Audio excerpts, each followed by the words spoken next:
Halo, assalamualaikum warahmatullahi wabarakatuh. Ya, pada kesempatan ini, maaf saya salah nulis, saya perbaiki ya, Lecture Note 7 ya. Jadi pada Lecture Note 7 itu kita akan membahas tentang pengenalan dan pertumbuhan bisnis dengan relevansi untuk teknik elektro ya. Jadi sekarang pertemuan 7, habis ini mungkin habis lebaran kita akan ada namanya UTS ya. Jadi kalian menghadapi lebaran sambil belajar ya, baca-baca dikit-dikit. Jadi di sini pendahuluan ya.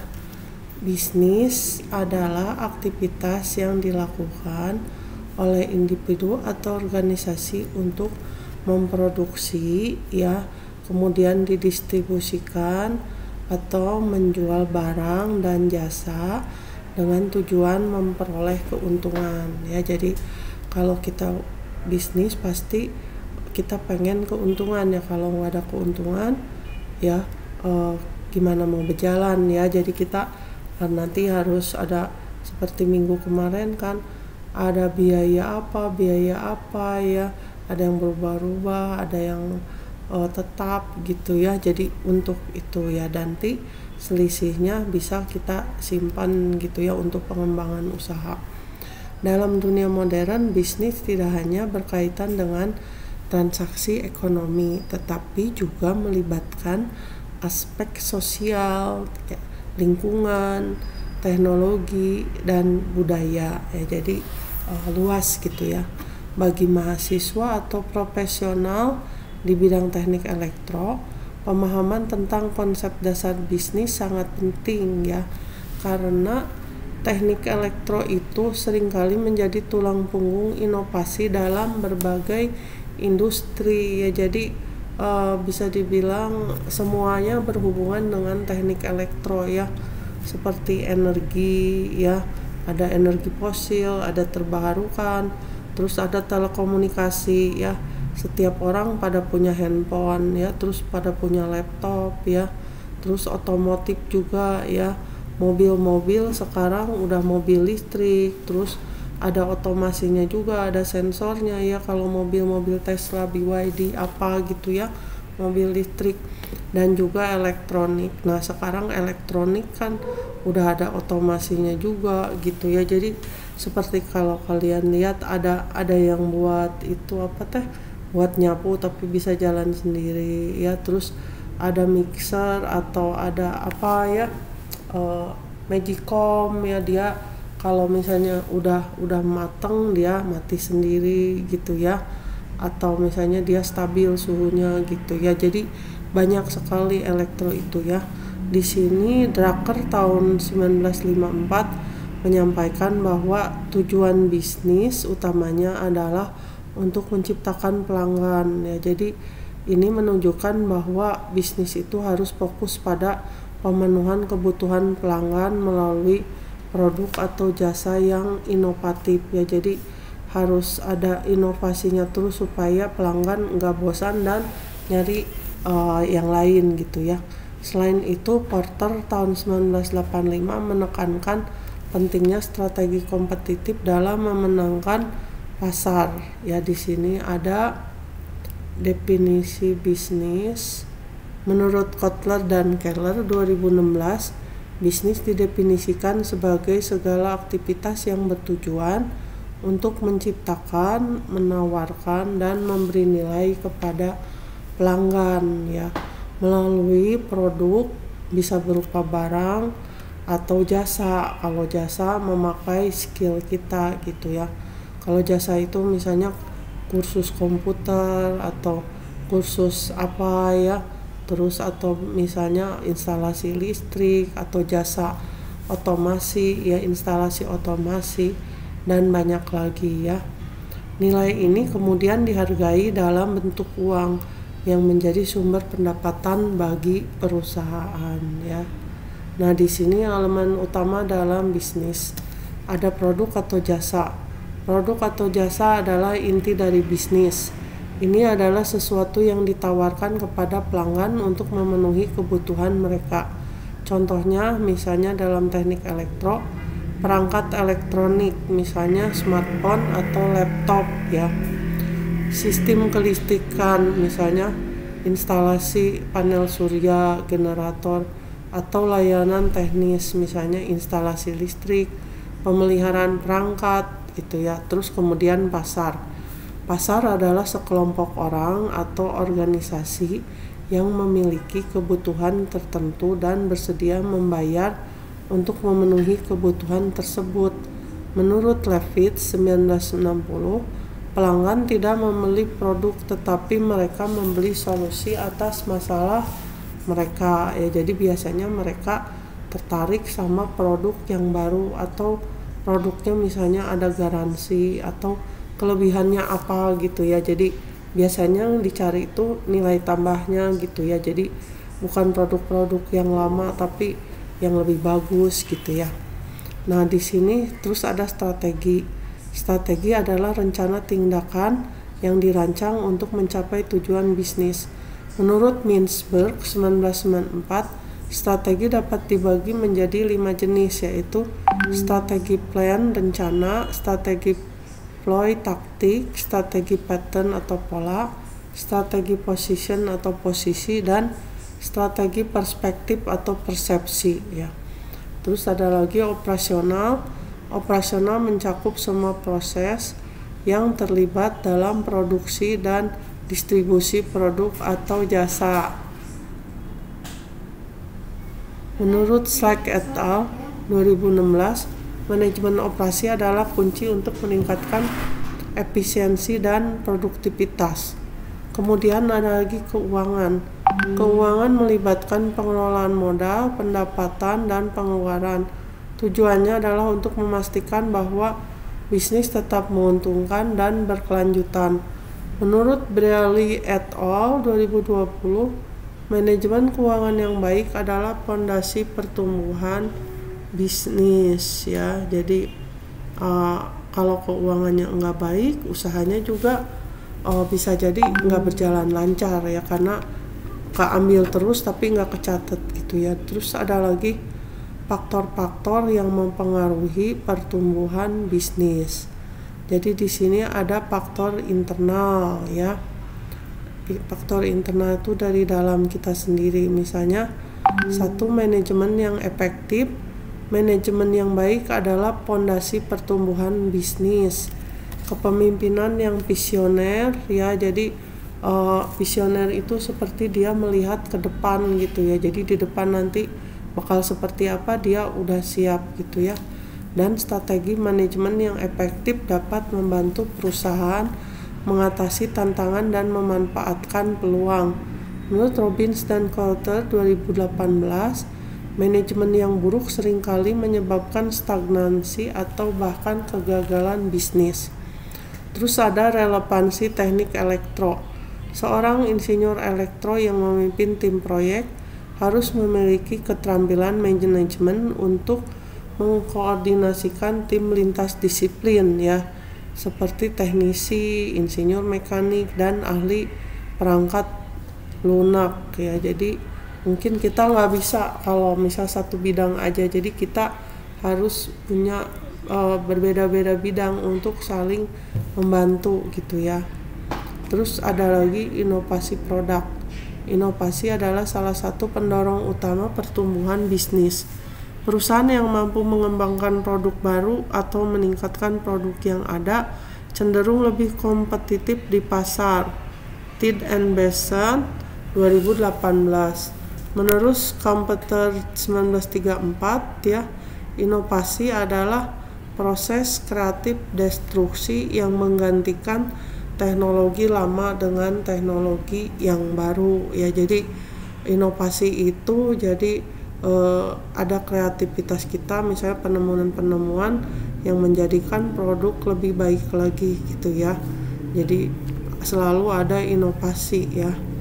Contoh teknik elektro misalnya pengembangan teknologi baterai lithium ion yang lebih efisien untuk kendaraan listrik atau desain chip semikonduktor yang lebih cepat untuk smartphone ya.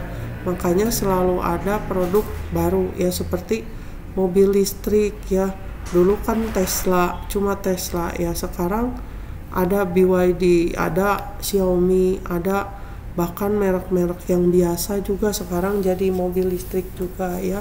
Jadi tren ke depan itu mulai dari sekarang dipakai gitu ya. Katanya di Indonesia juga 2030 itu semuanya harus mobil listrik ya, karena bensinnya udah mulai habis gitu ya. Jadi bensin, gas, batu bara itu sekarang yang fosil-fosil itu udah mulai habis ya. Terus sumber daya manusia, karyawan yang berkualitas dan termotivasi dapat meningkatkan produktivitas dan efisiensi operasional perusahaan.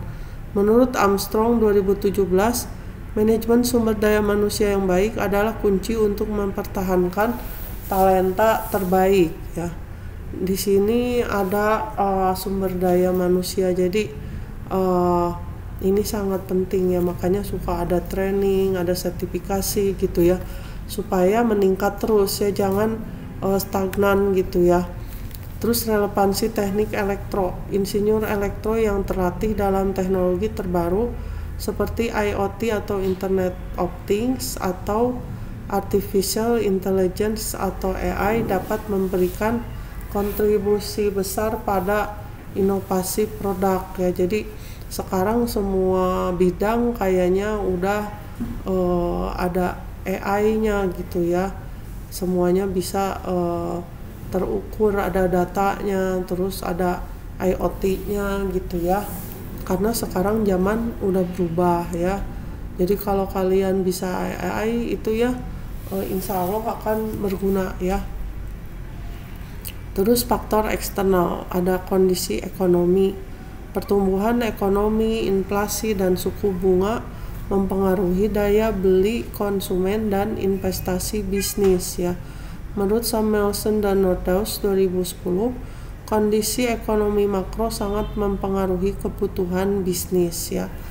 Relevansi teknik elektro, krisis energi global dapat mendorong permintaan untuk teknologi hemat energi seperti lampu LED atau sistem otomasi rumah pintar ya.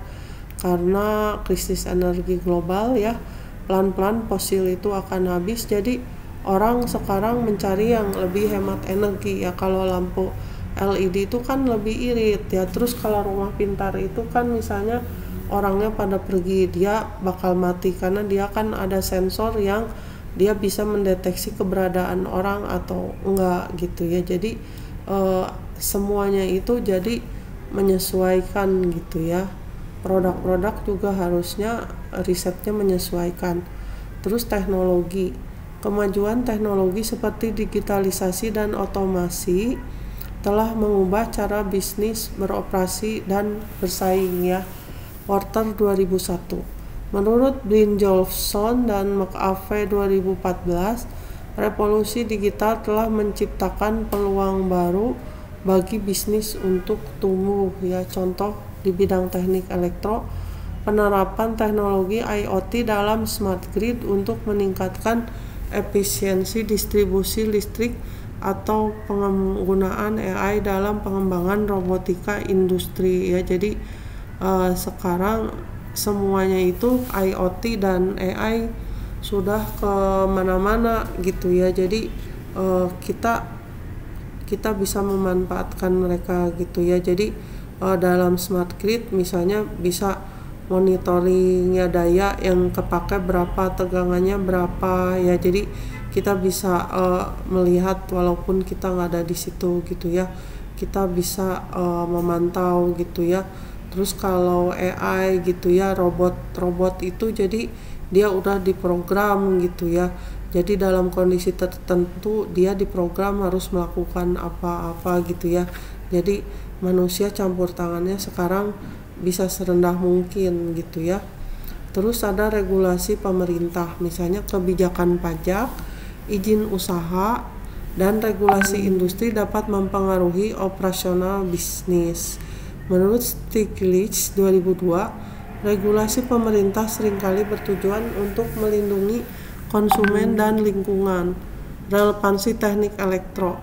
Regulasi tentang emisi karbon dapat mendorong perusahaan untuk mengembangkan teknologi ramah lingkungan ya, seperti kendaraan listrik ya. Jadi kendaraan listrik itu kan nggak ada pembakaran. Jadi cara kerjanya itu, kalau kendaraan listrik itu dia motor ya, motor udah itu dia dijalankan oleh baterai gitu ya, jadi nggak ada pembakaran. Sedangkan kalau mobil biasa gitu dia kan ada membakar bensin gitu, ada mesin terus mengeluarkan emisi, jadi dia itu ada itunya polusi gitu ya. Terus sistem penyimpanan energi ya, kalau mobil-mobil listrik yang sekarang ada yang bisa 1000 km, 500 km, jadi sangat irit sekali untuk dipakai ya. Beda dengan zaman dulu mungkin 100 kilo, 200 kilo itu udah bagus. Tapi sekarang kalau kita misalnya ngecas 1 jam, nah itu udah bisa 500 kilo gitu ya. Jadi lebih irit gitu ya. Nah terus itu ada persaingan. Tingkat persaingan di pasar menentukan strategi harga, diferensiasi produk ya, dan pangsa pasar. Menurut Porter 1980, 5 kekuatan persaingan atau rivalry among competitors, threats of new entrants, bargaining power of suppliers, bargaining power of buyers, dan threat of substitutes mempengaruhi profitabilitas industri ya. Jadi persaingan itu gini ya, ada misalnya rivalry among competitors ya, jadi ada persaingan di antara para kompetisi ya, jadi untuk mendapatkan pelanggan itu mereka bersaing. Terus ada lagi dia ancaman dari pesaing baru ya, jadi pesaing baru itu dia kan mempelajari dulu ya kekurangannya apa, nah mereka suka kadang-kadang bikin yang lebih bagus gitu ya. Terus udah itu bargaining power dari supplier baru ya, jadi dia supplier baru itu pengen yang lebih murah, lebih bagus gitu ya. Terus bargaining power of buyer ya, jadi power bargaining itu dari pembeli ya, jadi mereka tuh nego gitu ya. Dan ancaman dari pengganti ya, misalnya produk pengganti lain ada yang lebih bagus gitu daripada produk yang ini. Jadi persaingan pasar itu sangat ketat ya sekarang. Contohnya di bidang teknik elektro, persaingan antara produsen smartphone untuk menghasilkan perangkat dengan fitur terbaik dan harga terjangkau ya. Jadi kalau zaman dulu itu misalnya handphone itu beda ya mereknya dengan sekarang. Dulu itu misalnya Nokia ya, jadul-jadul itu ya, terus ada lagi Ericsson atau apa ya, tapi sekarang itu kan fiturnya udah lebih bagus ya. Terus ya harga dulu sama harga sekarang ya emang beda ya, tapi teknologi juga udah bagus. Seperti sekarang teknologi kamera misalnya ya, terus baterai ya lebih awet, terus ada yang slim gitu. Sekarang ada yang bisa dilipat ya HP, jadi merek-merek itu banyak banget dan yang ditawarkan itu sangat bersaing gitu ya. Seperti ada produk Realme C750 kalau nggak salah, jadi dia tahan panas, tahan banting, tahan dingin, digeprek juga nggak hancur ya. Ya mungkin itu buat orang yang jorok ya. Terus kalau misalnya iPhone kenapa dia bisa laku ya, karena mungkin kelebihannya juga banyak ya walaupun harganya mahal gitu. Misalnya dia bisa terintegrasi dengan produk iPhone yang lain, misalnya dengan laptop MacBook, atau misalnya dengan jamnya, atau misalnya videonya dan ininya bagus, dan fotonya hasilnya bagus ya, dan banyak lagi fiturnya. Nah kalau Samsung juga bisa bersaing karena misalnya dia keluar produk baru terus ya. Terus dan ada lagi yang lain ya sekarang, jadi kita bisa bingung milih produk ya, tapi kita bisa melihat review-review gitu ya. Terus perubahan sosial dan lingkungan, kesadaran masyarakat terhadap isu lingkungan seperti perubahan iklim dapat mempengaruhi preferensi konsumen. Menurut Elkington 1997, konsep triple bottom line, profit atau keuntungan, people, orang, atau planet menjadi panduan bagi bisnis yang berkelanjutan.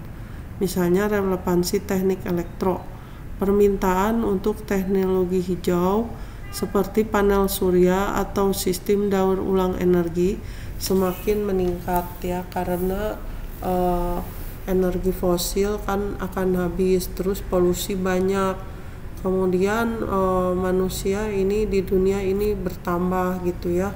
Jadi energi hijau itu sekarang atau yang terbarukan akan lebih banyak dibutuhkan ya, karena mengurangi polusi ya. Contohnya seperti Cina ya, Cina kan dulu kekurangan terus ya, karena batu bara kan Cina itu penduduknya banyak ya, 1 miliar lebih. Nah, batu bara itu nggak pernah cukup buat Cina, akhirnya mereka invest ya ke energi terbarukan, dan akhirnya sekarang mereka lebih aman gitu ya, karena kan solar panel itu kan investasinya sekali, sisanya maintenance. Habis itu kan kita tinggal maintenance aja ya gitu. Kalau batu bara itu kan kita tiap hari kita harus menghasilkan listrik gitu ya. Jadi emang pertamanya kalau dihitung-hitung memang murah ya, terus-terusan murah, tapi itunya apa namanya, ketersediaannya batu bara itu udah menurun dan diperkirakan mau habis. Makanya kalau kita mau beralih itu ke energi terbarukan ya emang harus seperti itu gitu ya, karena dalam 20 tahun atau kurang mungkin dia bakal habis ya. Terus tahapan pertumbuhan bisnis ya, menurut Greiner tahun 1972, pertumbuhan bisnis dapat dibagi menjadi 5 tahap utama, yaitu 1. Tahap kreativitas, fokus pada pengembangan ide dan produk awal, biasanya dimulai oleh pendiri yang memiliki visi kuat ya. Jadi pertama itu mereka biasanya udah banyak ide dan produk awal. Contohnya dalam bidang teknik elektro, startup yang mengembangkan prototipe drone untuk aplikasi pertanian ya. Tapi sekarang udah lebih berkembang ya, drone itu bukan cuma pertanian aja, dia bisa mengantarkan paket juga ya, untuk video juga ya, orang-orang yang wedding atau produk-produk. Jadi drone itu sekarang udah lebih canggih dan banyak dipakai untuk hal lain ya.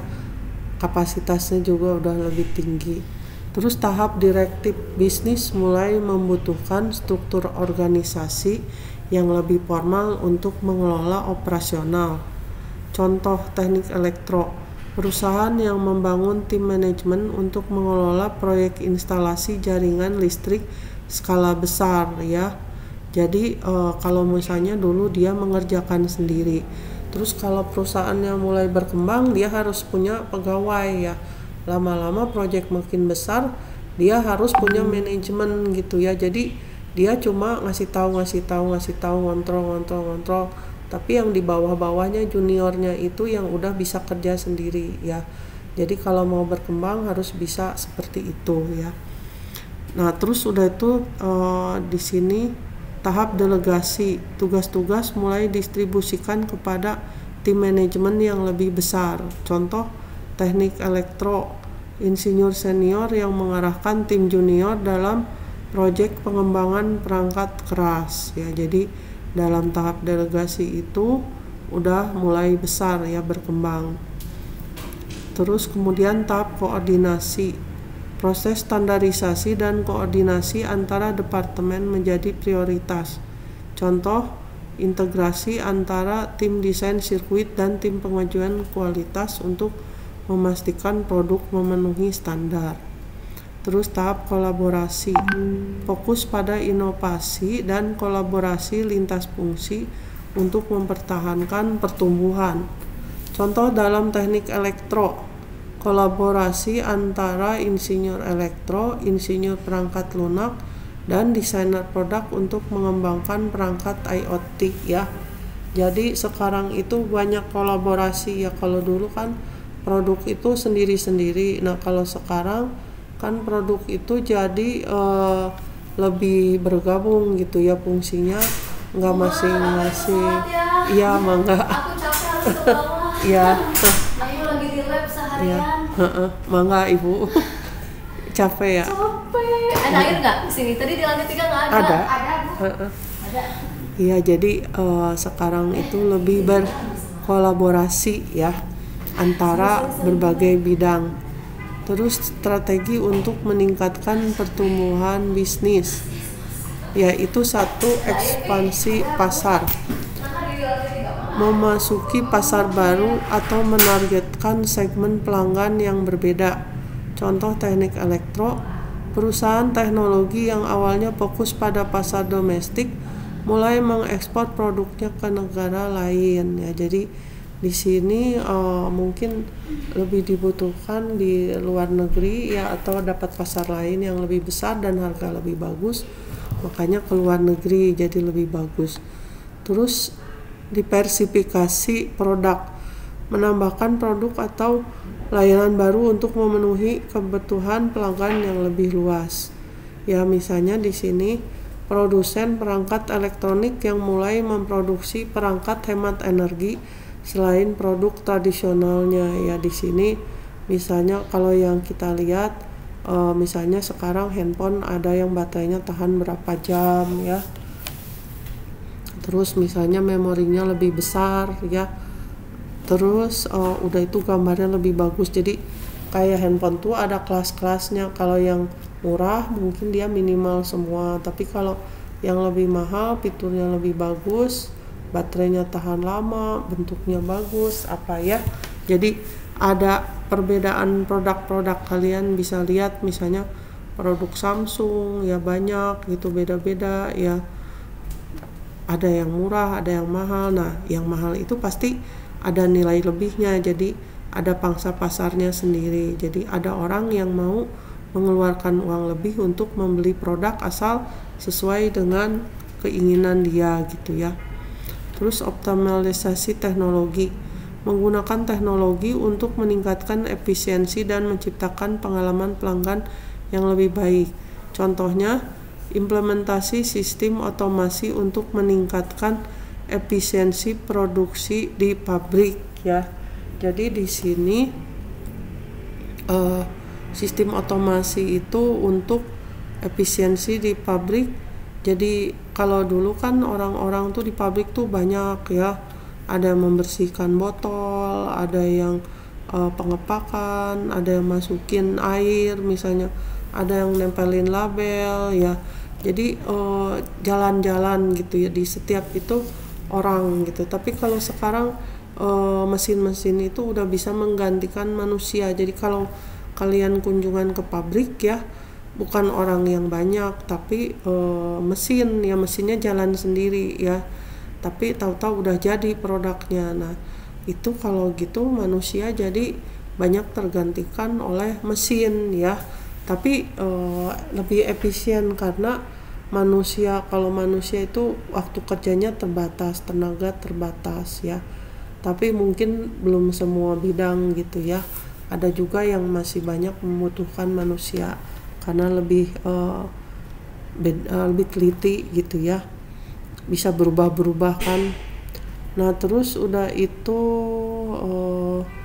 pengembangan jaringan ya, pengembangan jaringan di sini, pengembangan jaringan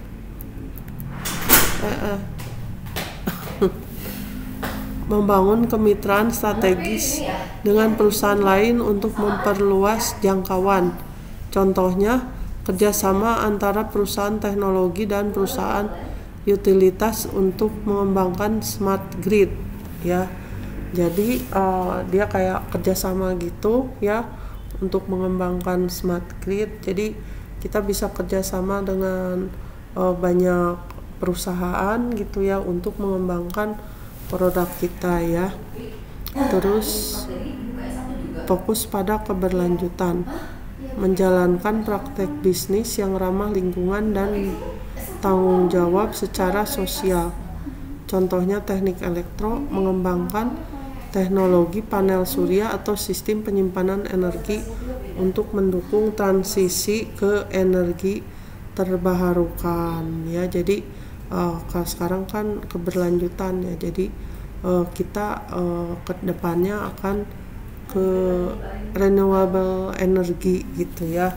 Jadi kalau misalnya energi fosil habis, kita sudah siap dengan energi baru ya, seperti panel surya gitu ya, atau sistem penyimpanan energi yang lebih lama untuk mendukung energi terbarukan ya. Jadi mungkin itu saja dari Ibu.